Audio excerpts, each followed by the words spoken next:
अब next topic है LCM, least common multiple. LCM ये भी 6-7 से क्लास में किया था, वैसे ही है। अगर हमारे पास फर्स्ट मेथड है by division method. Division method से अगर हमें करना हो 20, 24 एंड 45, इनका एलसीएम करना हो डिवीजन मेथड से, तो कैसे होता है 20, 24 एंड 45। इसके फैक्टर्स जो भी आएंगे उनको मल्टीप्लाई कर दें आपस में, तो एलसीएम आ जाएगा। 2 10 ज़ा 20, 2 1 ज़ा 2, 2 ज़ा 4, 45 कट नहीं हो रहा, सेम आएगा। 2 5 ज़ा 10, 2 6 ज़ा 12, 45 सेम। अब क्या आएगा 3 का टेबल, 3 5 सेम, 3 2 ज़ा 6, 3 1 ज़ा 3, ये भी 3 के टेबल से कट हो रहा है। 3 1 ज़ा 3 यहाँ पे 1 आएगा, 3 5 ज़ा 15, 2 1 ज़ा 2 और 15 सेम, और 5 1 ज़ा 5, 5 3 ज़ा 15, 3 ये कट हो गया पूरा। ठीक है, अब ये इसके जो फैक्टर्स आए हैं ये सारे यहाँ पर लिख लें। 2 इंटू 2 इंटू 2 और 3 2 बार 2 into 2 into 2 into 3 into 3 into 5। ठीक है, ये इसके फैक्टर्स हैं, इनको आपस में मल्टीप्लाई करेंगे तो 360 आंसर आ जाएगा। तो एलसीएम बाय डिवीजन मेथड इस तरह से करते हैं। अब अगर प्राइम फैक्टराइजेशन से एलसीएम करना हो तो किस तरह से करेंगे सबको, ये माइनस नहीं ये क्वेश्चन है, किस तरह से करेंगे। इससे पहले जो किया था वो किया था डिवीजन मेथड था। अब ये जो है ये है प्राइम फैक्टराइजेशन। इसको करेंगे अलग अलग सबकी एलसीएम लेंगे। 32 के पहले लेते हैं यहाँ पर 2 1 ज़ा 2, 2 6 ज़ा 12, 2 8 ज़ा 16, 2 4 ज़ा 8, 2 2 ज़ा 4, 2 1 ज़ा 2। ठीक है, उसके बाद यहाँ पर 48 की 2 2 ज़ा 4, 2 4 ज़ा 8, 2 1 ज़ा 2 ज़ा 4, 2 6 ज़ा 12, 3 ज़ा 6, 3 1 ज़ा 3, 60, 2 30 ज़ा 60, 2 1 ज़ा 2, 5 ज़ा 10, 3 5 ज़ा 15 और 5 1 ज़ा 5, 3 20 की 2 1 ज़ा 2, 2 60 ज़ा 2 80, 2 40, 2 20, 2 10 और 2 5 5 1। अब इसके जो फैक्टर्स आए हैं इनको पावर के साथ लिख देते हैं। यहाँ पर क्या है 32 का जो हमारे पास आंसर आया है वो क्या है 1 2 3 4 5, 1 2 3 4 5, तो 2 पावर 5। ठीक है, और फिर नेक्स्ट को देखते हैं। नेक्स्ट है 48। 48 के फैक्टर्स क्या हैं 1 2 3 4, 2 पे पावर 4 और 3 पे पावर 1। उसके बाद है 60। 60 के फैक्टर्स बने हैं 2 पावर 2, 3 पावर 1 इंटू 5 पावर 1, क्योंकि 5 भी एक दफ़ा है 3 भी एक दफ़ा है तो पावर 1 1 करके एक देंगे। फिर है 320। 320 का है 2 पावर 6, 2 हमारे पास 6 टाइम्स है और 5 पावर 1।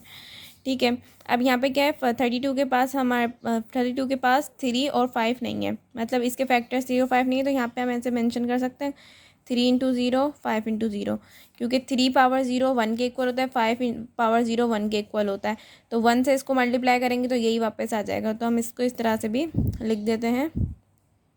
अगर एक इसमें तो ज़रूरी नहीं है, लेकिन जीसीडी जब प्राइम फैक्टराइजेशन से हम लोग कर रहे होंगे जीसीडी फाइंड, उसके लिए ज़रूरी है। इसमें हम लोग को हाईएस्ट चाहिए होती है पावर।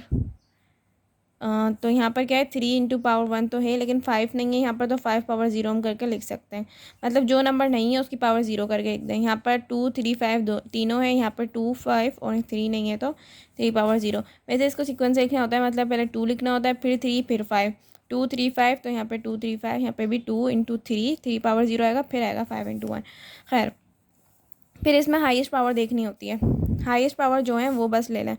सब 2 की हाईएस्ट पावर कौन सी है 2 पावर 6, तो 2 पावर 6 ले लें इंटू 3 की हाईएस्ट पावर कौन सी है 3 की देखें हाईएस्ट पावर तो 1 है, 3 पावर 1। 5 की हाईएस्ट पावर क्या है 5 की 1 है हाईएस्ट पावर। इन सबको मल्टीप्लाई करेंगे, 2 को 6 टाइम्स मल्टीप्लाई करना है, 2 को 6 से नहीं करना, 2 को 6 टाइम्स करना है, ऐसे नहीं करना 2 6 ज़ा 12, ये नहीं है। 2 को 6 टाइम्स मतलब 2 into 2 into 2 into 2 into 2 into 2। ठीक है, 2 to the 4, 4 to the 8, 8 to the 16, 6 to the 32, 32 the 64, तो 3 सेम रहेगा, 3 पावर 1 3 के इक्वल हो जाएगी है। उसके बाद इनको मल्टीप्लाई करेंगे तो आंसर आ जाएगा 960। तो ये इसका आंसर हो जाएगा बाय प्राइम फैक्टराइजेशन। इसमें क्या करना है हम लोग को अलग अलग सबके एलसीएम लेने हैं, अलग एलसीएम लेकर इनके पावर के साथ इनके फैक्टर्स लिख देना है। फिर हाईएस्ट पावर्स जो होंगी वो हम लोगों को अलग करके उनको मल्टीप्लाई करना है आपस में, जो आंसर आएगा वही होगा इसका। और इससे पहले जो किया था उसमें क्या करना था, उसमें हमने सबको एक साथ एलसीएम कर दिया था। बाय डिवीजन मेथड था, उसमें सबको एक साथ एलसीएम कर दिया था और फिर जो फैक्टर्स आए थे उनको आपस में मल्टीप्लाई कर दिया था। अब है GCD by prime factorisation. GCD के इससे पहले मैंने कितने बताए, 3 बताए थे। एक हम लोग जीसीडी फाइंड कर सकते हैं जो डिवाइजर्स लेते हैं, जिस तरह से कोई भी टेबल है जैसे 140 का है तो 140 किस किस के टेबल में आता है, यहाँ पे पूरा सेट बनाना होता है। ठीक है, उसके बाद क्या बताया था, यूक्लिडियन एल्गोरिथम बताया था। उसमें क्या था कि 140 को अंदर रख 400 को अंदर रख के फिर 140 फिर जो भी रिमाइंडर आए फिर यहाँ पर और करके इस तरह से सॉल्व करते थे। ठीक है, और एक होता है एल्गोरिथम से किया था डिवीजन एल्गोरिथम। डिवीजन एल्गोरिथम कैसा था, b is equal b q plus r. ठीक है, तो इन तीनों से भी कर सकते हैं और प्राइम फैक्टराइजेशन से भी। आप अगर पेपर में कहते हैं कि एक पर्टिकुलर आपको मेथड दे दें उसी से करना है तो फिर उसके लिए देख लें प्राइम फैक्टराइजेशन से कैसे करते हैं। प्राइम फैक्टराइजेशन से इन दोनों के फैक्टर्स बनाते हैं। फैक्टर्स देखते हैं अलग अलग, 140 का और 400 का। 2 7 ज़ा 14, 2 3 ज़ा 6, 5 ज़ा 10, 5 ज़ा नहीं 5 7 ज़ा 35, 7 1 ज़ा 7।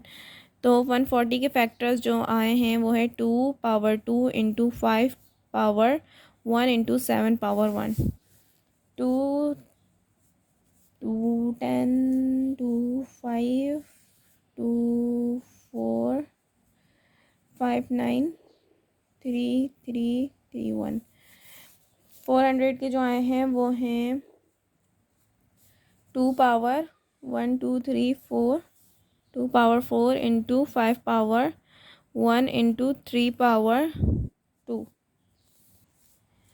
अब यहाँ पर करके लिख सकते हैं, इसके यहाँ पर 2 5 और 7 है, यहाँ पे 2 5 और 3 है, मतलब यहाँ पर 7 नहीं है और यहाँ पे 3 नहीं है, तो यहाँ पर लिख दें 3 पावर 0 करके और यहाँ पर लिख दें 7 पावर 0 करके। ठीक है, इसमें ये करना पड़ेगा स्टेप प्राइम फैक्टराइजेशन। एलसीएम जो हम लोग कर रहे थे, एलसीएम में भले करें ना करें ये 0 वाला स्टेप, लेकिन इसमें करना होगा। इसमें हम लोग हाईएस्ट पावर देखते हैं कि हाईएस्ट पावर जो है उनको अलग करते हैं। यहाँ पर जीसीडी फाइंड करने के लिए हम लोग लोवेस्ट पावर देखते हैं, तो लोवेस्ट के लिए ये ज़रूरी है कि 0 आप लोग करें मेंशन। तो पहले हम लोग 2 की देखेंगे। 2 की सबसे छोटी पावर कौन सी है, 2 पावर 2, 2 पावर 2 लिख दिया इंटू 5 की सबसे छोटी कौन सी है, 5 पावर 1। फिर 3 की देखेंगे, 3 की सबसे छोटी कौन सी है, 3 पावर 0। और फिर 7 की देखेंगे, 7 की है 7 पावर 0।